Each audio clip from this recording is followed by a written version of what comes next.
নমস্কাৰ ছাত্ৰ ছাত্ৰীসকল, সকলোকে জ্ঞানজ্যোতি চেনেললৈ স্বাগতম জনাইছোঁ। আজি আমি ষষ্ঠ শ্ৰেণীৰ পাঠ নং 5 ভূগোল অধ্যয়নৰ আহিলা মানচিত্ৰ পাঠটি আলোচনা কৰোঁ আহা। ইয়াত আমি জানিবলৈ পাম মানচিত্ৰনো কি, মানচিত্ৰৰ প্ৰকাৰবোৰনো কি কি, মানচিত্ৰৰ উপাদানসমূহ। বাৰু ছাত্ৰ ছাত্ৰীসকল, তোমালোকে গোলক ব্যৱহাৰ কৰানে? কেতিয়াবা ভূচিত্ৰাৱলীৰ মানচিত্ৰবিলাক চাই তোমালোকে কেতিয়াবা মানচিত্ৰ মেপ আঁকানে বাৰু? আমি সাধাৰণতে অসমৰ মেপ বা ভাৰতৰ মেপ আঁকো ভূচিত্ৰাৱলী চাই, নহয় জানো?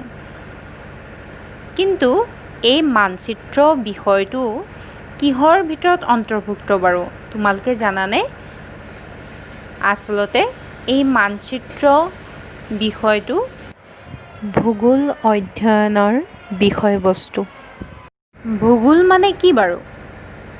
সাধাৰণতে ভূ মানে হৈছে পৃথিৱীখন, আৰু আমাৰ এই পৃথিৱীখনৰ লেখ বা গোটেই পৃথিৱীৰ বিভিন্ন বিষয়ৰ যেতিয়া আমি এটা বিষয় হিচাপত যেতিয়া অধ্যয়ন কৰোঁ তাকেই ভূগোল বুলি কোৱা হয়। ভূগোল বিষয়টো অধ্যয়ন কৰিবলৈ আমাক বিভিন্ন আহিলাৰ প্ৰয়োজন হয়, যেনে ধৰি লোৱা গোলক, মানচিত্ৰ, ভূচিত্ৰাৱলী, আৰ্হিচিত্ৰ, কম্পাছ, নক্সা, লেখ, মডেল। এনেধৰণৰ বিভিন্ন আহিলাৰ যোগেদি আমি ভূগোল অধ্যয়ন ভালদৰে ব্যৱহাৰ কৰি আমি অধ্যয়ন কৰিব পাৰোঁ। ছাত্ৰ ছাত্ৰীসকল, এতিয়া আমি জানি লওঁ আহা মানচিত্ৰনো কি। তোমালোকে ভূগোল অধ্যয়নত গোলকৰ ব্যৱহাৰৰ কথা নিশ্চয় জানা। এই গোলকৰ ব্যৱহাৰৰ ক্ষেত্ৰত কিছুমান সীমাবদ্ধতা আছে। গোটেই পৃথিৱীখনৰ বিষয়ে একেলগে অধ্যয়ন কৰাৰ ক্ষেত্ৰতহে গোলকটো উপযুক্তভাৱে ব্যৱহাৰ কৰিব পাৰি। আমি যেতিয়া পৃথিৱীৰ কোনো এটা অংশৰ বিষয়ে, অৰ্থাৎ কোনো দেশ, ৰাজ্য, জিলা, চহৰ বা গাঁও আদিৰ বিষয়ে বিতংকৈ অধ্যয়ন কৰিবলৈ লওঁ, তেতিয়া আমি গোলকৰ সলনি মানচিত্ৰৰ সহায় ল'বলগীয়া হয়। গোটেই পৃথিৱীখন বা ইয়াৰ কোনো এটা সৰু অংশ সৰু আকাৰলৈ পৰিৱৰ্তন কৰি কাগজ বা তেনে কোনো সমতল পৃষ্ঠত দিশ আৰু দূৰত্বৰ অনুপাত ঠিক কৰি অংকন কৰা চিত্ৰই হৈছে মানচিত্ৰ। মানচিত্ৰত সাধাৰণতে বহু ধৰণৰ তথ্য থাকে। বিভিন্ন ধৰণৰ তথ্য আমি মানচিত্ৰত দেখিবলৈ পাওঁ। যেনেকৈ ধৰি লোৱা কোনো চহৰৰ বিভিন্ন পথ, ৰেলপথ বা জনসংখ্যা, যাতায়াত পৰিবহণ, কৃষিভূমি, প্ৰাকৃতিক সম্পদ, উদ্যোগ আদি বিভিন্ন বিষয়ে আমি মানচিত্ৰৰ জৰিয়তে জানিব পাৰোঁ। সেয়েহে আমি এনেকুৱা ধৰণৰ বিভিন্ন ধৰণৰ মানচিত্ৰ আমি দেখিবলৈ পাওঁ। যেনে ধৰি লোৱা প্ৰাকৃতিক মানচিত্ৰ, ৰাজনৈতিক মানচিত্ৰ, বতৰ মানচিত্ৰ, জনসংখ্যা মানচিত্ৰ, যাতায়াত আৰু পৰিবহণ মানচিত্ৰ বা কৃষি মানচিত্ৰ বা উদ্যোগ মানচিত্ৰ ইত্যাদি।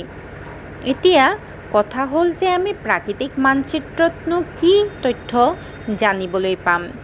আমি সাধাৰণতে প্ৰাকৃতিক মানচিত্ৰত নদী, পৰ্বত, পাহাৰ, অৰণ্য, উদ্ভিদ আদি বিভিন্ন ভৌগোলিক তথ্যৰ বিষয়ে প্ৰাকৃতিক মানচিত্ৰত দেখুওৱা হয়। ঠিক সেইদৰে ৰাজনৈতিক মানচিত্ৰত দেশ, মহাদেশ, ৰাজ্য, জিলা আদিৰ অৱস্থান, চাৰিসীমা, ৰাজধানী, নগৰ, চহৰ আদি তথ্য দেখুওৱা হয়। সাধাৰণতে অংকন পদ্ধতি, বিষয়বস্তু, উদ্দেশ্য আদিৰ ওপৰত নিৰ্ভৰ কৰি মানচিত্ৰক দুই ধৰণত ভাগ কৰা হৈছে। প্ৰথমটো হৈছে সাধাৰণ মানচিত্ৰ আৰু ২ নম্বৰটো হৈছে বিষয়ভিত্তিক মানচিত্ৰ। ঠিক সেইদৰে মাপনি বা স্কেলৰ ওপৰত নিৰ্ভৰ কৰি মানচিত্ৰক দুই ভাগত ভগাব পাৰি। প্ৰথমটো হৈছে সৰু মাপনি মানচিত্ৰ আৰু দ্বিতীয়টো হৈছে ডাঙৰ মাপনিৰ মানচিত্ৰ।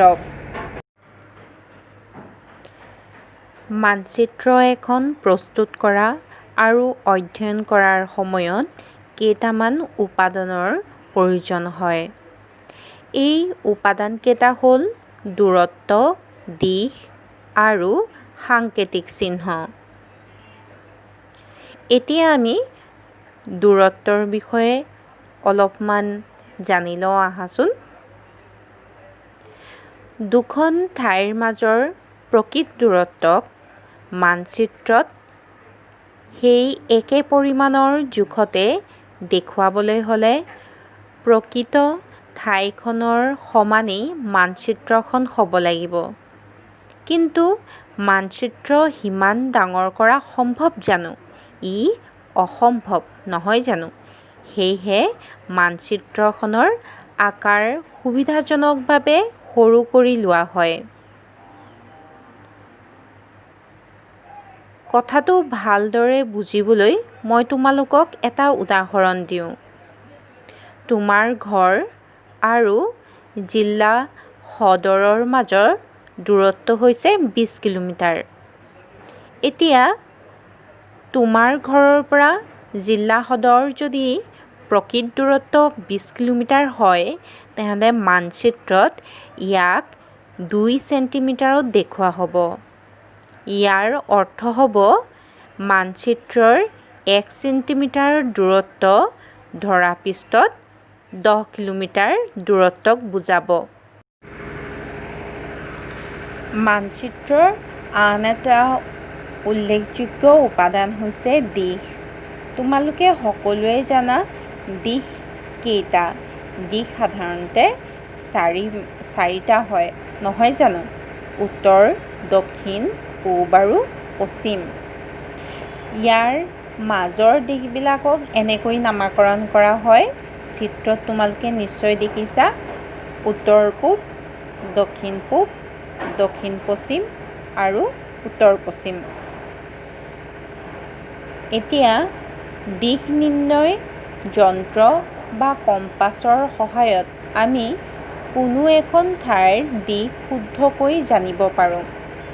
কম্পাছৰ চুম্বকীয় কাঁটাৰ সদায় উত্তৰ-দক্ষিণমুৱা হৈ থাকে আৰু সেয়েহে আমি কোনো এখন ঠাইৰ শুদ্ধকৈ দিশ নিৰ্ণয় কৰাত সহায় হয়। ছাত্ৰ-ছাত্ৰীসকল, মানচিত্ৰ এখনৰ বাবে প্ৰয়োজনীয় তৃতীয়বিধ উপাদান হ'ল সাংকেতিক চিহ্ন। মানচিত্ৰত কোনো এখন ঠাইৰ ঘৰ-দুৱাৰ, ৰাস্তা-ঘাট, দলং, গছ-গছনি, ৰেলপথ, পুখুৰী, কুঁৱা, খেতিপথাৰ আদি তথ্যবোৰ প্ৰকৃত আকাৰ আৰু আকৃতিত আঁকি দেখুৱাব নোৱাৰি। গতিকে এনেবোৰ তথ্য বিভিন্ন আখৰ, ৰং, ৰেখা, চিহ্ন আদিৰে দেখুওৱা হয়। এই চিহ্নবোৰে এখন নিৰ্দিষ্ট ঠাইৰ বিভিন্ন ধৰণৰ তথ্য সম্পৰ্কে আমাক জনাত সহায় কৰে। মানচিত্ৰত ব্যৱহাৰ হোৱা চিহ্নবোৰ গোটেই পৃথিৱীতে একে। পৃথিৱীৰ যিকোনো ঠাইৰ মানচিত্ৰৰ এই চিহ্নবোৰ অধ্যয়ন কৰি আমি সেই ঠাইখনৰ বিভিন্ন তথ্য জানিব পাৰোঁ। মানচিত্ৰত ব্যৱহাৰ হোৱা সাংকেতিক চিহ্নবোৰক স্বীকৃত বা প্ৰচলিত চিহ্ন বুলি কোৱা হয়। তোমালোকে নিশ্চয় চিত্ৰত মন কৰিছা বিভিন্ন ধৰণৰ সাংকেতিক চিহ্নৰ এখন তালিকা।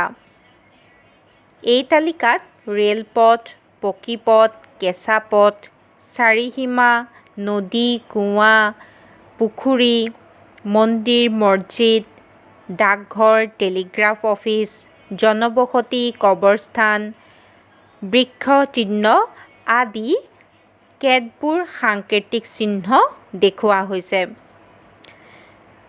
বিভিন্ন চিহ্নৰ নিচিনাকৈ তথ্য উপস্থাপনৰ বাবে মানচিত্ৰত বিভিন্ন ৰঙৰো ব্যৱহাৰ কৰা হয়। উদাহৰণস্বৰূপে, পানী দেখুৱাবলৈ মানচিত্ৰত নীলা ৰং, পৰ্বত-পাহাৰ দেখুৱাবলৈ ডাঠ মুগা ৰং, মালভূমি দেখুৱাবলৈ হালধীয়া ৰং আৰু নিম্ন সমভূমি দেখুৱাবলৈ সেউজীয়া ৰঙৰ ব্যৱহাৰ কৰা হয়। তেনেহ'লে ছাত্ৰ-ছাত্ৰীসকল, আজি আমি মানচিত্ৰ কি, মানচিত্ৰৰ প্ৰকাৰ আৰু মানচিত্ৰৰ উপাদানসমূহৰ বিষয়ে জানিব পাৰিলোঁ। ভিডিঅ'টো ভাল লাগিলে লাইক আৰু ছাবস্ক্ৰাইব কৰিবলৈ নাপাহৰিবা। ধন্যবাদ।